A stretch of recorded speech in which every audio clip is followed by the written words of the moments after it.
అందరికీ నమస్కారం. ఈరోజు నేను మీకు జంబుకేశ్వర క్షేత్రం గురించి వీడియో చేయాలని అనుకుంటున్నాను. దాన్ని మీ దగ్గరికి తీసుకొని వచ్చినాను. దయచేసి మీరు నన్ను అనుగ్రహించి మీ అభిప్రాయాలని కామెంట్ రూపంలో తెలియజేయండి. జంబుకేశ్వర క్షేత్రాన్ని అప్పు క్షేత్రం అని కూడా అంటారు. అప్పు క్షేత్రం అంటే జలం సంబంధమైనటువంటి క్షేత్రం. అక్కడ ఉన్న శివలింగం దగ్గర ఎప్పుడూ కూడా నిరంతరాయంగా నీరు ఊరుతూ ఉంటుంది. వేసవిలో ఎప్పుడో కొద్దిగా నీరు ఊరటం తగ్గవచ్చు. అందుకే అప్పు క్షేత్రం అని అంటారు. అక్కడ ఉన్న అమ్మవారు అఖిలాండేశ్వరి, జగన్మాత స్వరూపంగా వెలిసింది. ఇక్కడ దేవాలయంలో ఇచ్ఛాశక్తి, జ్ఞానశక్తి, క్రియాశక్తుల రూపములు దేవాలయంలో ఉన్నాయి. ఈ మూడు ఒక్క రూపాన్ని పొంది అమ్మవారి దేవాలయం యొక్క గోడల మీద కనపడుతుంది. ప్రదోష వేళలో ఎప్పుడైనా అమ్మవారి దర్శనానికి వెళితే అమ్మవారి ముందు కూర్చొని ఆపాదమస్తకము చూస్తూ అమ్మవారిని ధ్యానిస్తే కలిగే అనుభూతి చెప్పలేనిది, అనుభవించాల్సిందే. అమ్మవారు కాంచీపురములో కామాక్షి ఎలా తిరుగుతూ ఉంటుందో అలా జంబుకేశ్వరంలో అఖిలాండేశ్వరి అమ్మవారు ఇప్పటికీ తిరుగుతూ ఉంటుంది. కామాక్షి పరదేవత మూకశంకరులను అనుగ్రహించినట్టు జంబుకేశ్వర క్షేత్రములో వంటలు చేసేటువంటి వరదన్ అనే ఆయనను అనుగ్రహించింది. అక్కడ మోహనాంగి అని శివ సంప్రదాయానికి చెందినది దేవాలయంలో పరిచారకురాలుగా పనిచేస్తూ ఉండేది. వరదన్ వైష్ణవ మతానికి చెందినవాడు.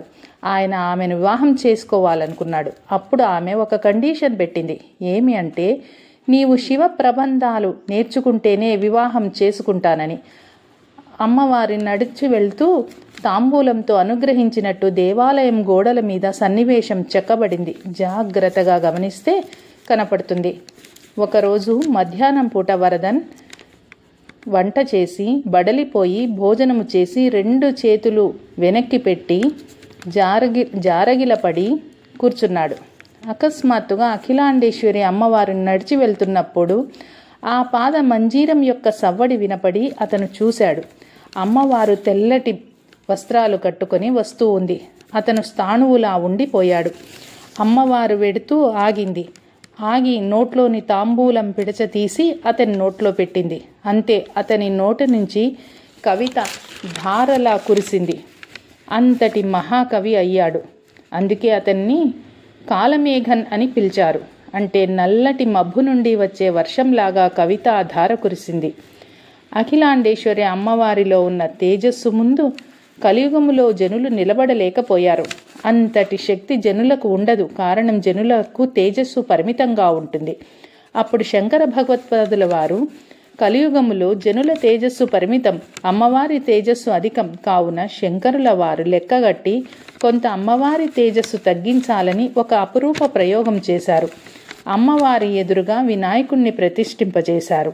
ఫలితంగా అమ్మవారు ప్రసన్నురాలవుతుంది.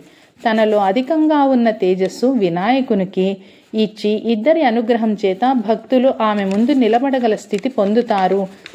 అయినా కూడా ప్రజలు నిలబడలేకపోతే అప్పుడు శంకరులు మరొకరు ప్రయోగం చేశారు. వజ్రములతోటి తాటంకాలు చేయించారు. తాటంకములందు శ్రీచక్రములు వేశారు. తాటంకాల వజ్రాలలో శ్రీచక్రం వేశారు. ఈ శ్రీచక్రం అమ్మవారి నివాసం మరియు అమ్మవారి స్వరూపం కూడా. శ్రీచక్ర తాటంకాలు అప్పుడప్పుడు మసకబారుతుంటాయి. అవి తీసి మరలా సానబెట్టాలి.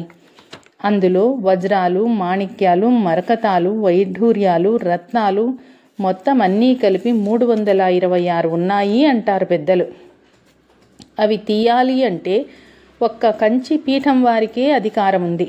ఆ తాటంకాలు ముట్టాలంటే శుభముహూర్తము చూసి చందనపు ముద్ద తీసి మంగళ వాయిద్యములతో సుముహూర్తములో తాటంకములో ఉన్న శక్తిని చందనపు ముద్దలోనికి ఆవాహన చేస్తారు.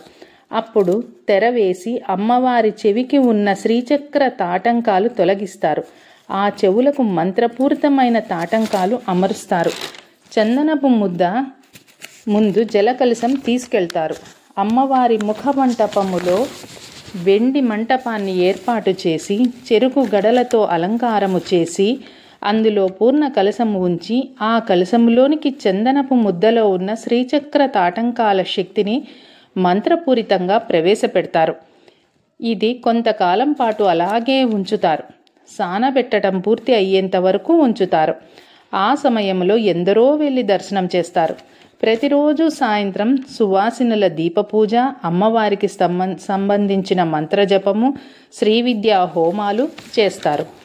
మళ్ళీ సానబెట్టడం అంటే కోయంబత్తూరుకి చెందినటువంటి స్వర్ణకారుల ఒక కుటుంబానికి మాత్రమే ఆ అదృష్టం దక్కింది.